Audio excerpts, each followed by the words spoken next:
cloud. All right, welcome everybody to today's installment of Realtor Toolbox series. We have today with us Dave Reichart, who is going to be chatting with us about championship conversations. If you were able to see the graphic we shared, it's because Dave's actually a champion of Taekwondo, world champ, not kidding, for real. So I'm very excited about today's episode. And with that, Dave, I'll have you take it away. Cool.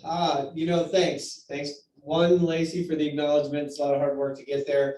And then two, for the opportunity to do this. And I always want to bring value. So that I'll be 100% honest. I am a little nervous, so you're going to bear with me, but it's going to be awesome, I promise. Okay, so let's talk about what we're going to talk about. And that's what we're going to do. So essentially, we're going to lay out how communication works, like as a whole, and then go into the different parts of communication. Because as real estate agents, as humans, our interactions with people are starting to have decreased a ton. Matt and I had this conversation just today. It's like everything happens over text or emails, it seems, right? So the art of communication is getting to be an art, and it's slowly being a lost art form. Just this morning, I actually texted the words to a listing client that, this is why texting sucks. Sorry, I'm going to use adult language too. I apologize. Because you can't get tonality. You don't get what I'm saying or what the other person is saying. You're left to kind of, interpret what their message is. And it's horrible, right? It's not what you want. It's not what you are. So let's start with the definition of communication. Anybody in the chat box, or if you want to unmute yourself, what's your idea of what communication is? This is participation. Don't leave me hanging. I see somebody maybe typing. No, he's texting. I can jump in. So I think that communication is when, well, obviously it's when information is shared from one source, but hopefully it's, two-way information being shared.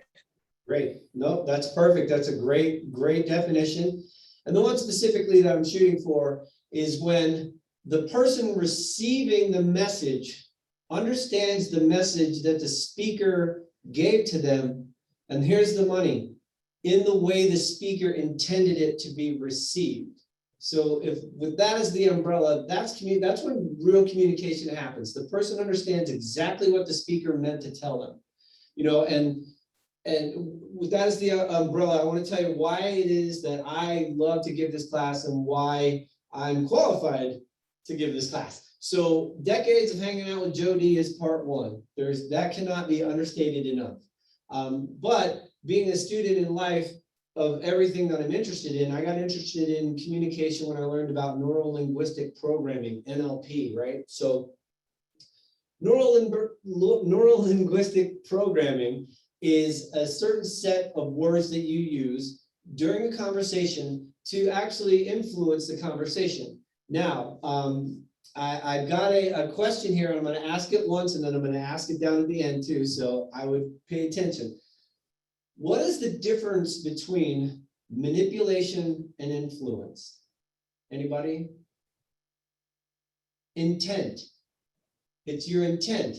You can manipulate somebody or you can influence somebody. When you influence someone, you're helping them come to their own conclusion. If you're manipulating them, you are getting them to your conclusion at their detriment. You're not looking out for them. Okay, so just keep that in mind. That's another overarching thing with communication. So I've got my notes down here too. So if I look down, that's what I'm doing. So we have three parts that are very, very important for communication. There's listening, there's body language, and then there's actually the words that we say. Now, there's actually a percentage, and these are approximate, that communication happens with. 58% of communication is body language. Approximately 35% is your tonality and your rate of speech. And that leaves a paltry 7% of the content being the actual communication. Now, The first leg of the communication table is listening. Listening, there's 3 ways you can listen. You can listen to respond, you can listen to be right, or you can listen to understand. Now, my favorite one of that one that kind of was the noodle baker for me when I heard that definition was, what does it mean to be listening to be right? Does anybody want to venture out a guess on what it means to listen to be right?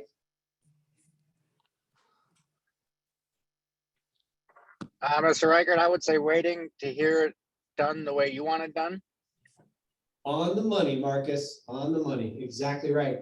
You're looking to hear that person affirm what you believe. Now, are you listening to understand if you're listening to be right? No. So I don't know if there's a right or wrong, but we certainly know as salespeople, there's only an effective way, and that's an effective way is to listen to understand. You know, let's see.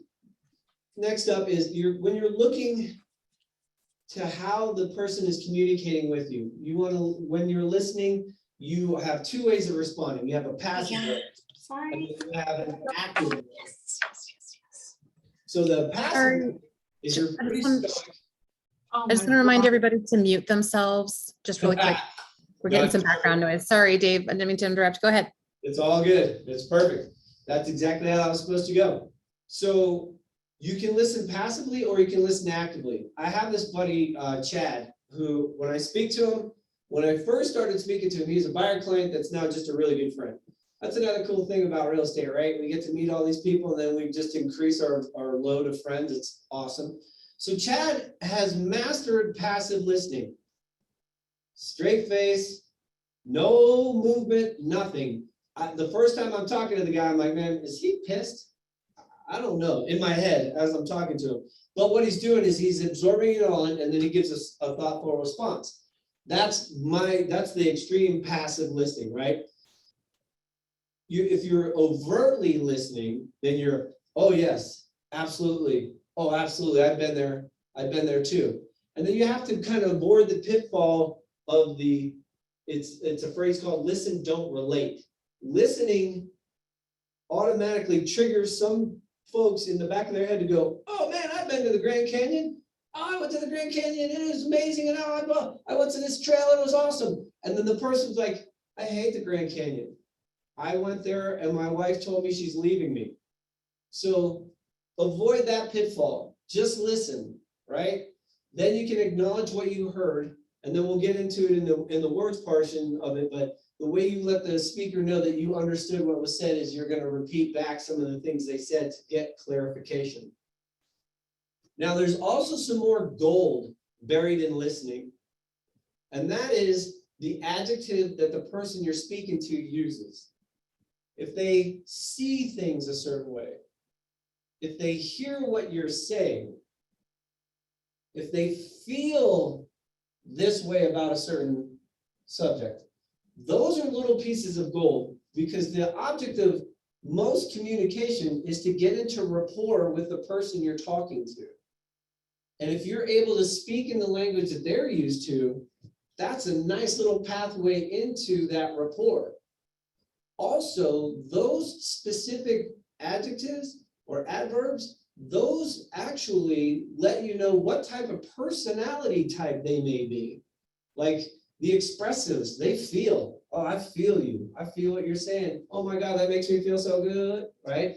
And then the analyticals are like, I see what you're saying, and then I see that this is not the way it needs to be, and it should be that way, right? So, you know, and then again with the hear what you're saying, that's somebody who's very auditory. So you make sure you're speaking to them often. They're probably not really comfortable with silence. So if you're able to make those mental notes, or if you're just telling them, hey, I like to take notes so I don't forget things, you can write down auditory, kinesthetic, or emotion, right? Based communication. So then when you're in those conversations, you pull out those pieces of gold, you're putting them in the pocket, because the next thing that we're going to talk about is body language. Now, body language is the 58% part of communication. And it's awesome. right? It's an amazing tool because people who don't even speak the same language can get messages across to each other through body language. Yes or no? Yes, of course. You could be over there. I don't speak Spanish, but oh, you want a place to eat? Go over there. Oh, let's go drinking, right? So body language is 58% of your communication. Now, a lot of us do phone stuff. Not me a lot. I mean, a little. Some people do way more than I do. So if you're on the phone, you're striking away 58% of the communication. So you got to double down on rate of speech and tonality and the message, right? What you're saying, the words you're saying. But with body language, there's a couple of key points to remember. When you're doing your, you want to make sure that to be in rapport, you're mirroring and matching the person who you're speaking to's body language. So for example, if you walk up to a guy at a party and he's kind of hanging like this, you can kind of, or a lady, you can just kind of come up, hey, how's it going? And then see, oh, okay, a little bit of closed body posture. This one's like, skeptical, right? So also with the body gestures, I speak a lot. If you tap my hands together, it's going to be hard for me to talk, right? There's some ways that you can change the way that you're presenting something, right? This is something I'm giving to you, some information. I want you to understand that I know you know what you know, right? So the hand movements, these all play into your communication. And that you are incongruent with, you're being congruent with your conversation. For example, man, I just love baseball so much, I can't get enough of baseball. My body language says, I don't really like baseball, and I'm just telling you what you want to hear, right? I love baseball. I'm into baseball. That's a little more congruent, right? So you got to make sure your body language matches your message.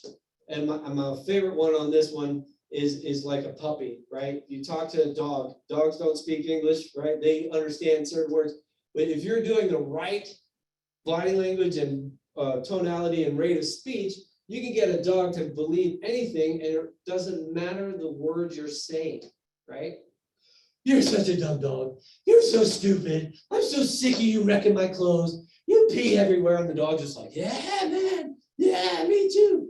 So these are ways that communication can work in your favor, and to make sure that you're communicating the message you want to send in the way you want to send it.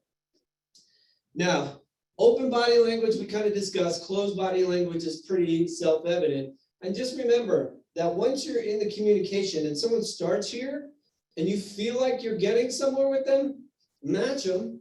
Yep, we're just talking about some stuff. And then just, as you're talking, kind of, maybe wipe your chin, or you put your arms down and put them on your hips. If they do anything remotely close to that, like if they pull on their ear while you're wiping your chin, you're like, aha, we are in rapport. I have them with me. If they adjust to you, you are communicating with them, and you guys are basically in rapport. You guys and girls, you people are in rapport, right? So these are little tricks and tips you can use when you're in the next conversation that you're in. So then you want to always think, what am I trying to have this person realize in the conversation? And that brings us to the words. And I call it showtime, because the words are really where the speaking and your speech, what you say, is really important when you're in person, and triple important when you're on the phone.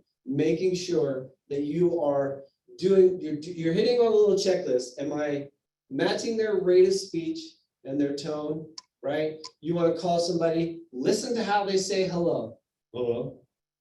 Hello, it's Dave from EXP. How are you today? I just sold a house down on 123 Main Street. Was wondering if you knew anybody that was considering selling. Hey, hello. Hey, what's going on? It's Dave Riker from EXP. We just sold a house right down the road from you. We know that one house sells, two to three more sell right away. Who do you know that's considering selling their house right now? Oh, you? Sweet, let's meet. Okay, little short, but still, the whole thing is mirror and matching, and your tonality has to really be on point with them. If you take out, and this is especially especially important on the phone because you take out the 58% of body language. Now you really have to be on point with recognizing how that person communicates and how you can effectively communicate with them to get that all coveted appointment to help them sell or buy some real estate. Can I jump in with a question really fast? Absolutely. I love questions. That last point, it blows my mind a little bit because on the phone, so much more difficult, right? And it's a cold call.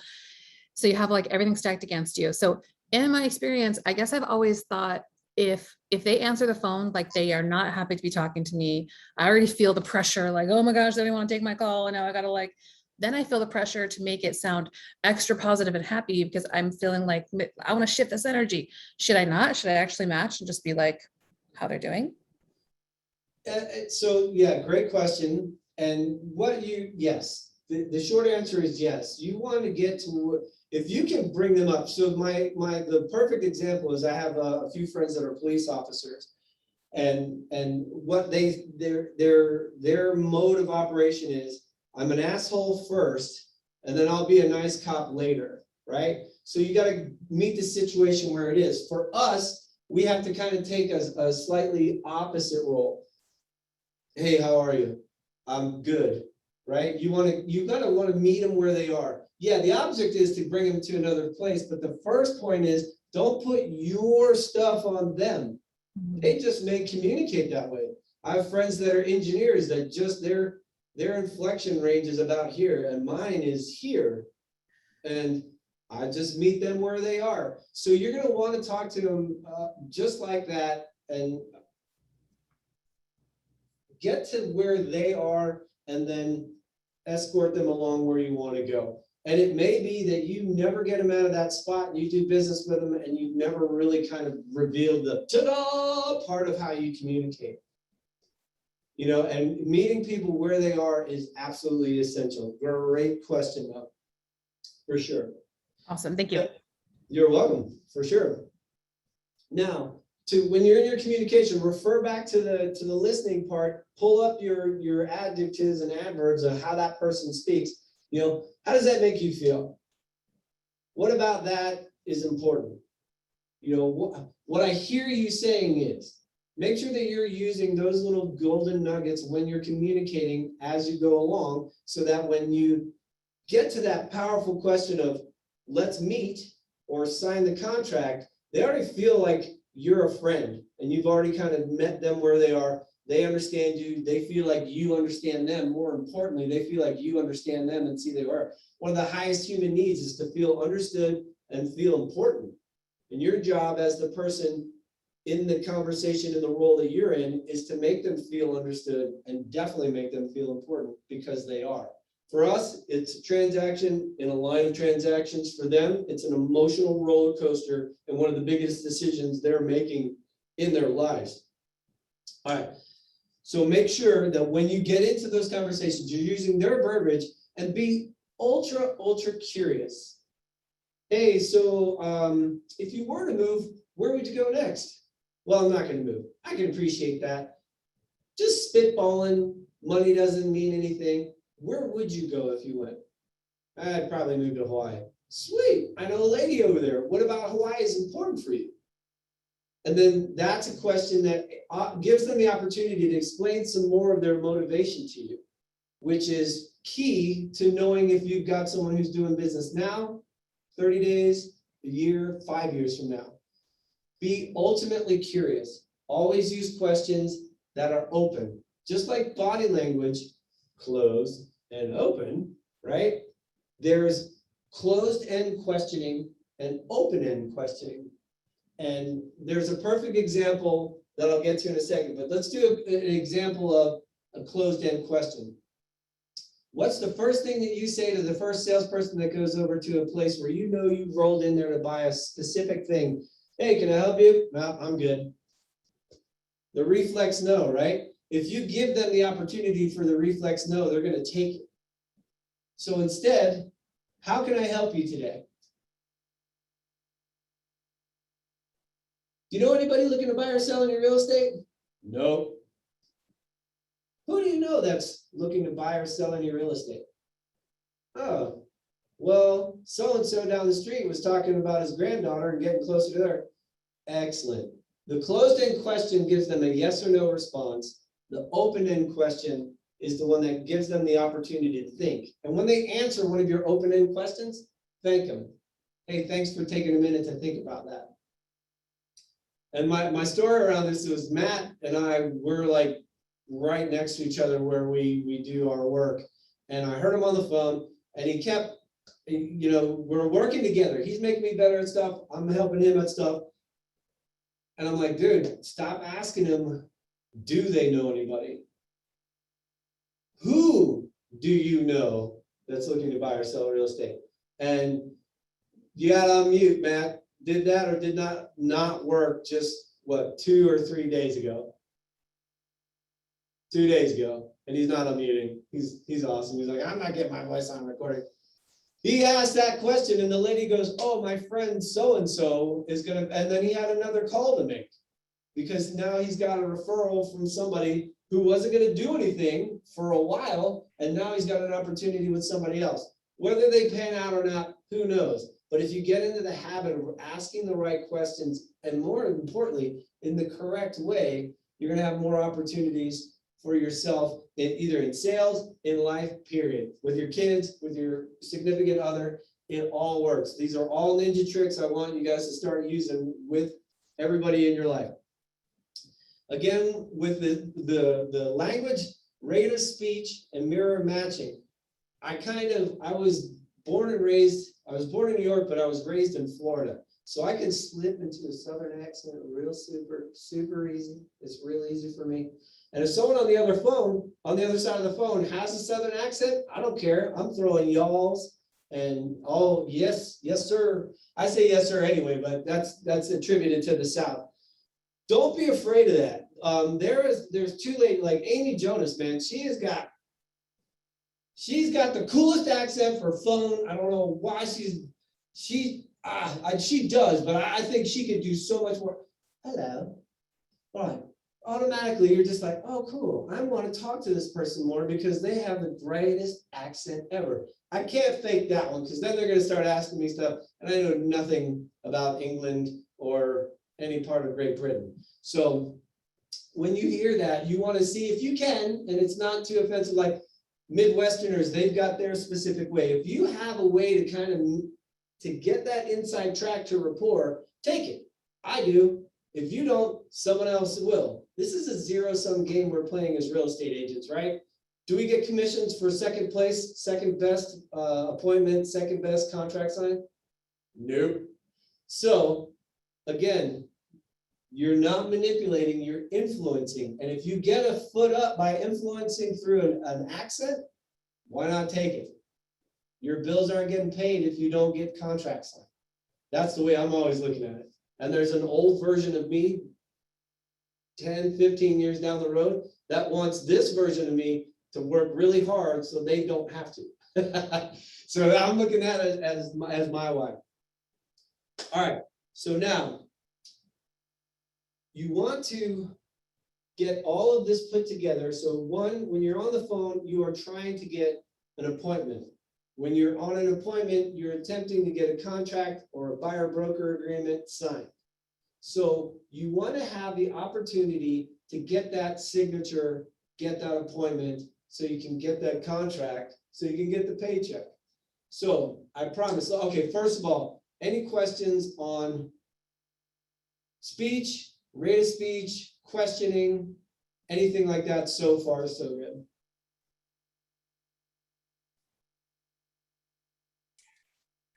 Man, Got one question for you. One of the things you mentioned was instead of the closed-end yes or no type questions, ask the, like, who do you know, rather than do you know. But one of the things that you said was, who do you know who wants to buy or sell their home? And I wonder, your thought, is it better to say, who do you know who wants to buy a home? And let them answer and say, thank you for that. Now, by the way, who do you know who might want to sell their home? So that they have an opportunity to think about both of those separately, sure, rather than together. What do you think?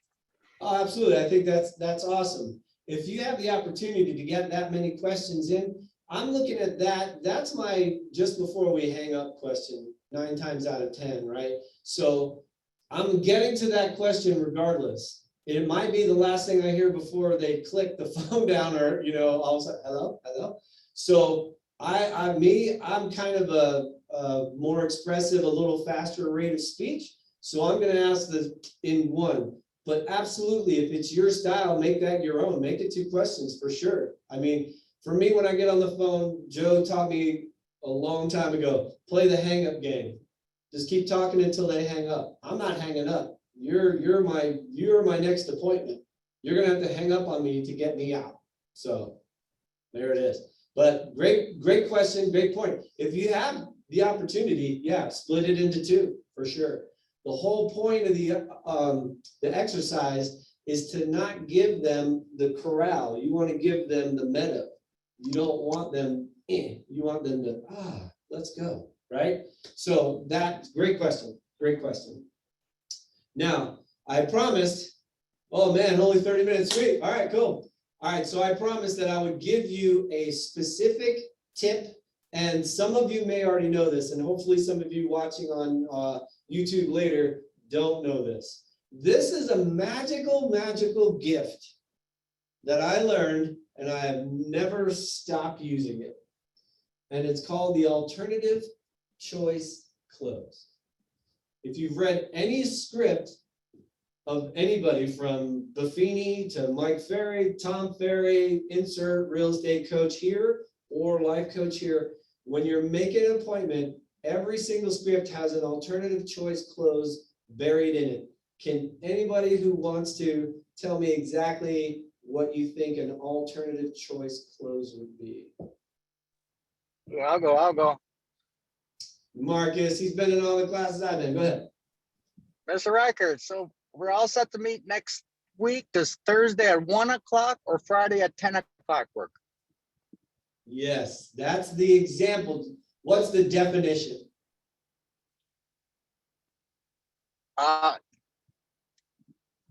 Making them choose instead of asking them a yes or no question. You're forcing the issue. We don't force stuff. We don't ever force anything. I let you make your own decision. All right, so that was an excellent example, and you have the concept down, no question. That is the alternative choice close that lives in every script. What an alternative choice close is where you give them a choice, and both of the outcomes are what you want to have happen. In Marcus's great example, do you want to meet on X day, or 2 or 4 works better for you? Are you a morning person or are you an evening person? Where it came into my life, and it was amazing, is I have 2 young boys. Well, now they're 12 and 14. They're getting less young by the minute. Their alternative choice close that they don't know yet, and if they ever see this, I'm going to be like, gotcha, is you can have that food that's in front of you for dinner tonight or breakfast tomorrow. Which would you prefer? Because that's your next meal, right? So feel free to use that. You can use it in, with your significant other. You can take me to dinner tonight, or you can take me to dinner tomorrow night. Which works better for you? Either way, you're taking me to dinner, right? So an alternative choice close is something that works, and it makes the person you're presenting it to feel like they're the ones making the decision. They're making the decision, but the end result is what you wanted it to be. So don't take too much power away from that. We use it a lot. You want to meet at 2 or 4. Start using it other. Would you like to sign the paperwork now, or do you want to do it after I'm done with my presentation? Oh, we'll sign it now. Sweet, I don't have to talk. I'm here to list a house. I'm not here to unless I have to, right? So, alternative choice close, use it. Figure out ways to use it. I would love to see in the WhatsApp, if you go into the contacts, you can direct message me, hit me with some of your favorite alternative choice closes or ones that you've used since watching this, because I'd love to hear it. All right, any questions there or any alternative choice clauses that you want to dig deeper on? Yes, I want to dig deeper on alternative choices, because what if they aren't quite ready to like bite? And so even if you give them an option of we're meeting and here are your times, what if they're not quite, like, they're not going to bite on we're meeting? Is there a softer one you could use, but still get there? Okay, so give me the scenario again. I don't know if I understand it. So the objective is you want to meet, but you're getting the vibe that maybe they're not ready to bite on, yeah, let's meet on this day. Like maybe they're not quite going to say yes to that. So if you give them the option of we're meeting or we're meeting, maybe they'll still be like, no, I'll let you know. Or like they're not, what would be an alternative to that? Or what's another way we could present? Sure. Okay, so sorry, because when we're here, again, when we're at this point, I know a lot more than I do right now. So or can we assume that the person is motivated, they're going to do something? Let's say, for example, they're going to buy a house. Yes. Okay, cool. So, all right, great. Let's role play this. Hey, Lacey, I've got all this information. Sounds like we're ready to go. What would be a good time for me to meet with you to explain all of the intricacies of buying a home in this market right now? Would this afternoon at 4 work, or would tomorrow at 2 work better? I'm not sure if I'm, I'll let you know. I'm just not, I'll gotta think about it. I don't know. Okay, cool. So you got to think about it and you're not really sure. I get it. But the question is really deep down is you're going to buy a home, correct? Yeah, I think so. Cool. And through our conversation, do you think you feel like I could help you purchase a home in this market? Yeah, it sounds like it. Cool. So why don't we get all of your questions answered in person so I can show you everything it takes to get a home sold, or pardon me, buyers, buyers, to get a home purchased in this market. Now, what specifically are you questioning that you're not real sure of, that you're not ready to commit to a meeting? I guess that maybe I'm just not ready to commit to an agent. Like I'm just still filling it out. Great, thanks. So you're not sure if you're ready to commit to an agent. Did you think you were, okay, so if this is in person, we're on the phone, but if we're in person, I'm doing this. Do you think you want to purchase a home without representation? No, I don't think so. Okay, so you are going to hire an agent? I think so, yeah.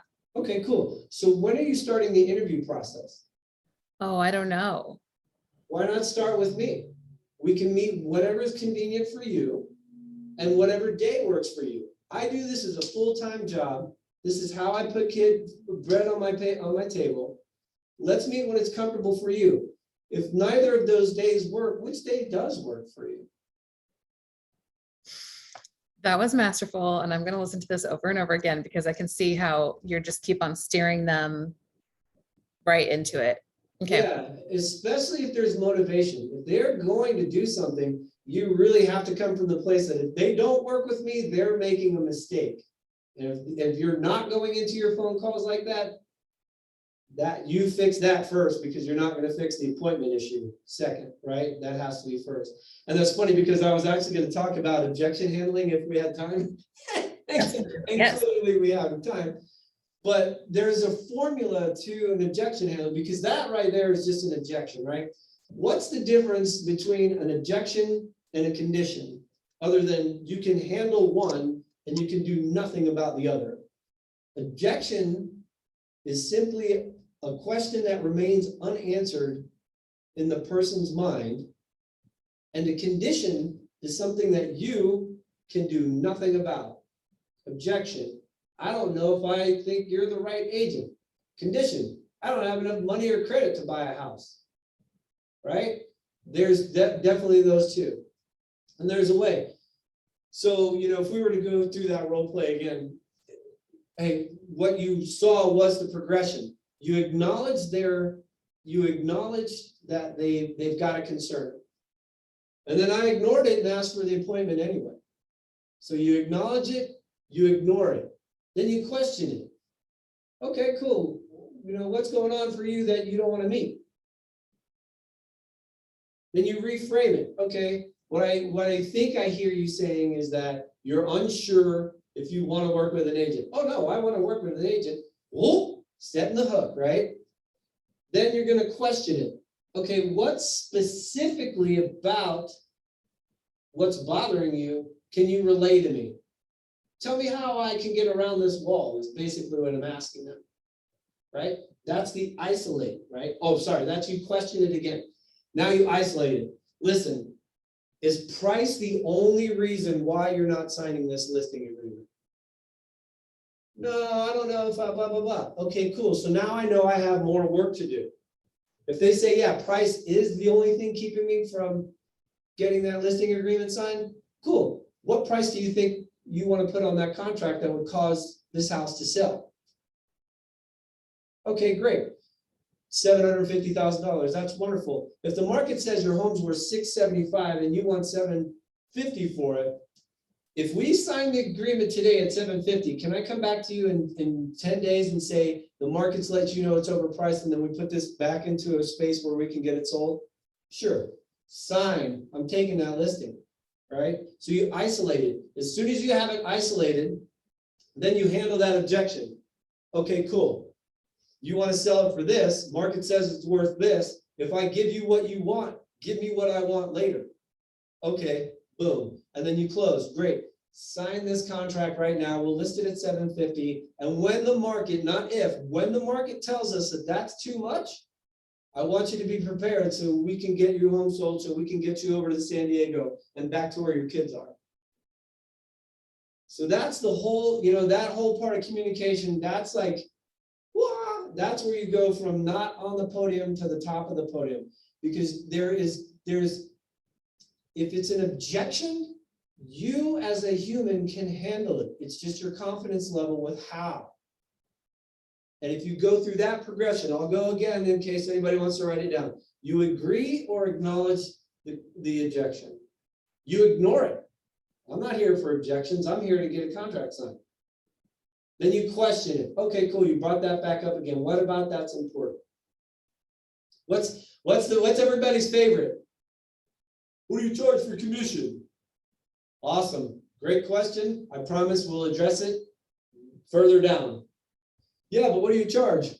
Cool. Boop. What I hear you saying is, and that's so you question it and then you reframe. What I hear you saying is, you want to get as much money out of this house as possible. Is that right? Yes. You can ask closed-ended. That's kind of a tie-down question, different ninja level, right? That's a tie-down. Is that right? Yes, it is. Now they just said yes to you again. Get them saying yes to you as much as possible. Am I clear on that? Do I understand what you're saying? Yes. Cool. Want to sign this contract? Yes. So then you agree, acknowledge, you ignore, you question it, you reframe it in a way you can handle it, then you question it again to make sure that that's how they understand or you understand their objection. You isolate it. Is this the only thing that's stopping you from working with me? That's the best isolation ever. You don't have to learn any other question than that one. Is this all that's stopping you from signing this? Yes. Great. Then you handle it, and then you get this, you close. So agree, ignore, question, reframe, question again, isolate, handle, close. Anybody want to throw another one at me? Let's see. I'm feeling good. Who's got another good objection?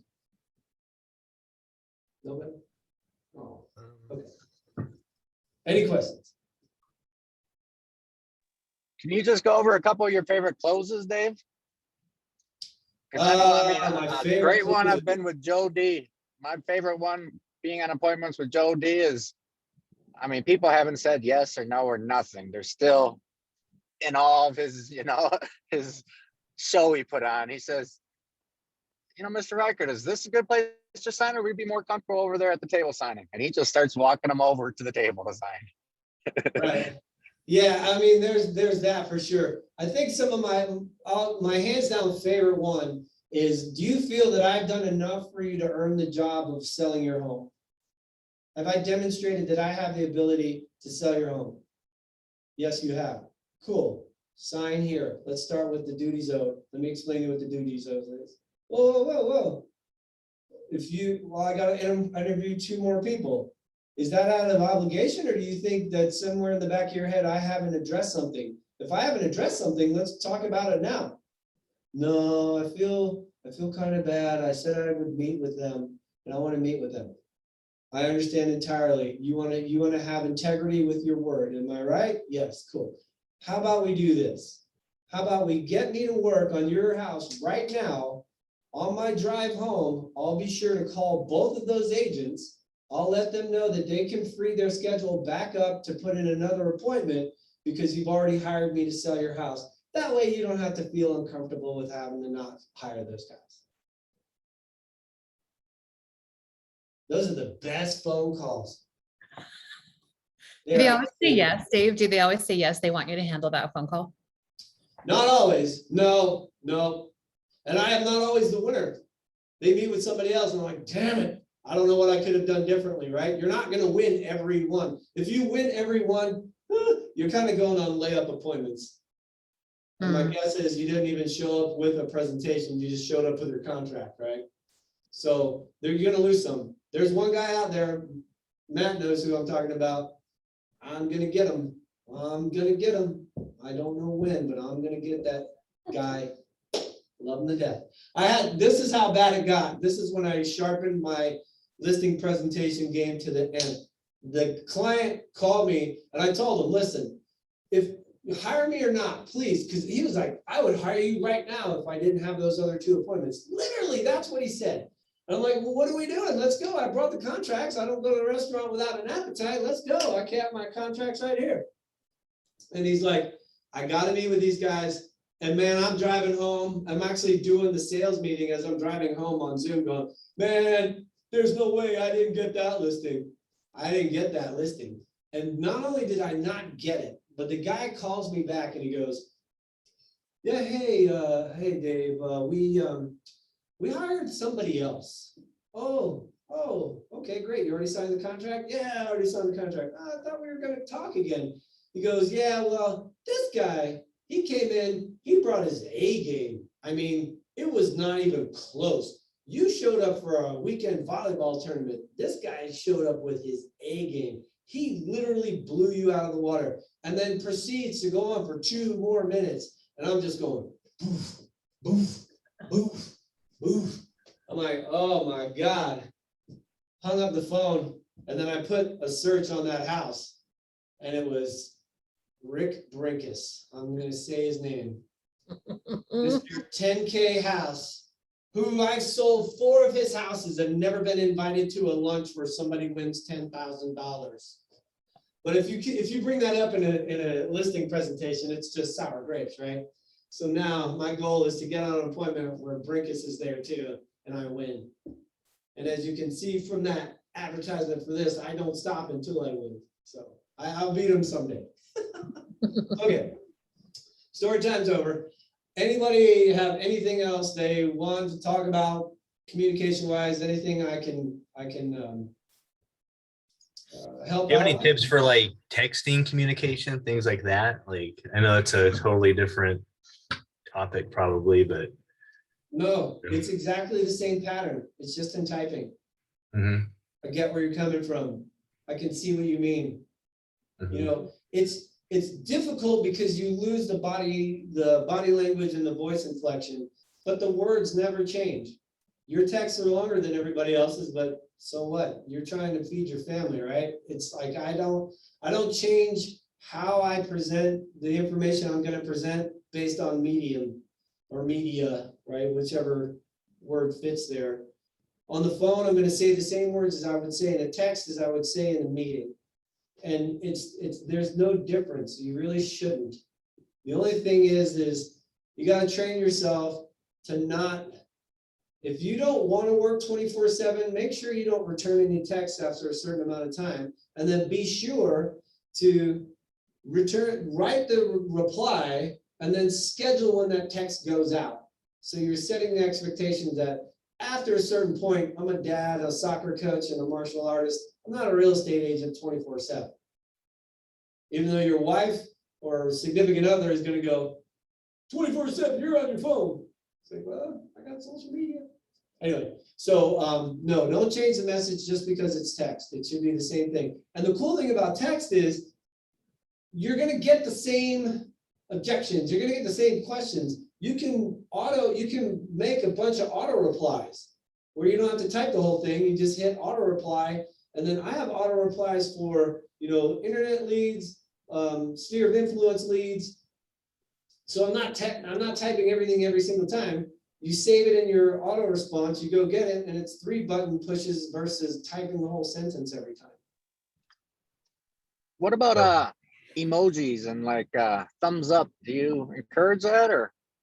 They steal my soul as a man every time I send them, but absolutely send an emoji because it breaks up the monotony. Like if you like Tom Ferry, man, he's got bananas like buried in my brain. It's bananas out there, and then I'll put in 2 or 3 bananas. It breaks up the monotony. There's actually data, and I forget the percentage, but the read rate on a text with emojis versus a straight text is like 10-fold more. Because they're like, oh, this person has a personality. Me, like I said, me as a man, hate them, think they're totally weak, but I use them every single day. So that's another good question. Because yeah, like, I mean, our communication, we definitely text and email more now than talk on the phone or in person than ever. And I don't see it changing much. Yeah, I think it's just going to get, I don't want to say worse, but I think it's just going to become more and more common. So I guess you have to get better at that. Yeah. Another thing you can do too, Matt, is there is, I'm a Android guy, so I don't know, I'm almost positive Apple has this as well. There's a little microphone over there. To get a voice message across, just put your thumb on it, record your message, and hit send. Then you're not typing anything. Then they hear your lovely voice and the way you intended them to hear the message. So I think that's great. that. That's a great idea. I hadn't really considered that. I accidentally hit that mic button all the time and record the wrong thing, but and I'm careful not to send it. But I think that one of the things that I'm trying to learn is that it's probably a good idea to look at the text before you send it, to get rid of autocorrects that might embarrass you, to get rid of misspells, and then also to kind of assess for tone, because like you said at the very start, you can't really tell tone in a text. And if you answer in a short 3-word burst, it may come across as you're pissed, or you're not listening, or something like that. Yeah. Yeah, absolutely. Like you don't have enough time to give me a thoughtful reply. Absolutely. And it's not my favorite one. My favorite one is probably not, this isn't the audience, but maybe when we're at the Christmas party, I'll pull you aside. My favorite autocorrect story was there. I had a client, her name was Jean, and I was doing talk to text. So I was like, hi Jean, it's Dave. Just wanted to let you know that blah, blah, blah, blah, blah, blah, blah, blah, blah. Send. And then I'm like, I should probably have read that. And sure enough, instead of it typing H-I, new word, J-E-A-N, it typed H-Y-G-I-E-N-E. Hi, Jean. It's the same shit, but the wrong words. So to your point, yes, proofread them all. Proofread every one of them. And yes, my talk to text does not do the asterisks. It actually puts the swear words in it. It stopped that. It kept changing it. And they're like, he's not going to change the way he talks. Cool. Well, listen, this exercise is great for me because when you have to teach something, you have to get better at it. So a little clunky in the beginning. I love the interaction back and forth. I think you'll watch, if you watch this video again, how I presented came better when we were all working together, because the whole just puking information thing on you, it's not my style. So, I hope I got, I'm going to go back over here and make sure I got all my points across and kind of learn from this. But I certainly appreciate everybody on this call taking their time to listen to me chat about, this awesome industry that we're in. And so thank you guys for being there. Thank you, Dave. Thank you so much. Thanks, Dave. One real quick, Lacey, the thing I think is key is just that listening part. I think it really is the most important part of the whole communication process. So, just you can't respond if you're not listening completely. So don't be so passive with it. So I definitely I will take that home to my wife for sure. Please do. Life gets better. Listening and not relating. That's when I learned is I would listen and always try to relate, thinking that was the way to listen. And when I figured it out that listening has nothing to do with relating, nothing to do with me, that's when I learned. All right. One more quick example of that one. I just got a divorce, and this is Joe's favorite one, so I'm totally stealing it. Yeah, I just got a divorce. Oh man, oh, sorry to hear that. Dude, I'm as happy as I've been in 15 years. That battle axe is gone. I can't wait to live my life. Stay neutral. Oh, divorce, huh? So how do you feel about that? It sucks. I'm sorry to hear that. That way, it's not you answering, it's you responding, right? So yeah, thanks. That's cool, because that definitely makes a difference. If you're just waiting to talk, you're going to miss a golden nugget in the conversation.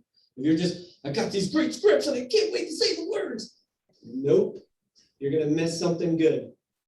Definitely practice your scripts, but listening, that's that old saying, right? You have 2 ears and 1 mouth.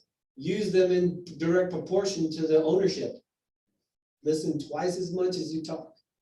So real quick, like, have you ever been talking to somebody and it's like, you can't get the rhythm, you keep interrupting each other? This is like so frustrating. So when you just listen, you don't run into that, right? When you pause enough. Because my answer to your question is no. I wait my turn. And sometimes you do have to say, is it my turn yet? And then you start by reiterating everything they say, because usually when you're in a spot like that, they're saying the same thing over and over again, right? True. You're like, yep, got it, okay, got it. My turn yet? Okay, cool. Ha! I understand what you're saying. I see what you mean. I like Marcus's favorite one, and I love it when he says it because it cracks me up every time. I like the way you think. And that could be answering somebody with the most ridiculous statement or one of the most profound statements you have ever heard. And I say that trying not to laugh. Yeah. I like the way you think. You'll come into the craziest wallpaper, something. Whoa, I like your taste. Yeah. I can see why you put that up there. Absolutely. Now I understand you. Yeah. But what if he says, my damn ex-wife that I hate put that up? I hate that lady. Cool. That's the Then you're just out of rapport, right? The first thing we're ripping down. Yeah. So there's tons of on the appointment communication, right? But the last little tip, if at any point you can, when you're touring a house, either to this works specifically for listing it, you're going to look for something that's out of the ordinary. I was just going to bring that up. Yeah. As soon as you walk in the house. What is that? What is that thing? Oh, it's a Himalayan salt rock. It's for health and healing. Oh, that's cool. Or is that what you're into? Oh yeah, I got blah, blah, blah. And then they just start talking about themselves. And then they're just more you, they go, man, you know me better than so-and-so. And he's been my friend 10 years. You're right. You should hire me right now to sell your house. And you got to tell your friends that I can do an awesome job for you. Yeah, but I was just going to mention the first thing Reichert and Joe do when they go in and tour a house, let me just walk the house like a buyer would, and then let the seller, get away from them. And they find that one item in the house that everyone has that means something to them. Somehow they find it and they talk about it. And immediately they have rapport. Immediately. So that's the best tidbit of it. Thank you, Dave. Thanks, Marcus. It's good to hang around smart people. For sure. So sorry, Matt, I can't. I'm moving my desk, bro. Just kidding. And we should probably stop recording. 3:56, not bad. We made it up. That's good. Again, thanks again for inviting me, Lacey, to do this. And thanks for everybody for showing up and asking good questions. I appreciate it.